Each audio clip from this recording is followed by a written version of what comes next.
The Dershow. For many young people, they don't understand this is not a new phenomenon. Anti-Semitism is the oldest prejudice, continuing prejudice known to humankind. It started in biblical times, and it continued, obviously, through the millennia and through the generations. Just to put it in a more relevant context, in modern times, relatively modern times, in the middle of the 18th century, about 1750, finally, the legislature of Great Britain, the Parliament, passed what was called the Jew Law. I have a copy of it.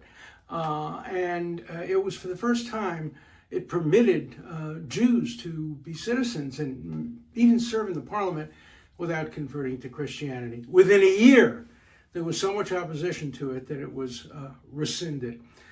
And the United States became the first country in the history of the world to give equal status to Jews. And it came in the form of a letter to the Hebrew congregation of Rhode Island, written by George Washington in 1790. This is a copy of the letter, and this is the original news report of the letter, contemporaneous in the Gazette of the United States, August 1790. And Washington said, and this was again the first time in history this proclamation has been made: the citizens of the United States of America have a right to applaud themselves for having given to mankind examples of an enlarged and liberal policy worthy of imitation. All possess alike liberty of conscience and immunity of citizenship. It is now no more that toleration is spoken of as if it were by the indulgence of one class that another enjoyed the exercise of their inherent natural rights. And this is the key sentence: for happily the government of the United States, which gives to bigotry no sanction, to persecution no assistance, requires only that those who live under its protection should demean themselves as good citizens in giving on all occasions their effectual support. He also wrote letters to the Hebrew congregation of Philadelphia, New York, Charleston, and Richmond, where he made essentially the same point. Really important that both George Washington, Alexander Hamilton, Thomas Jefferson were all friendly to the Jews. Alexander Hamilton's clients, when he was a practicing lawyer in New York, consisted largely of Jewish businessmen. Remember, Alexander Hamilton was the capitalist.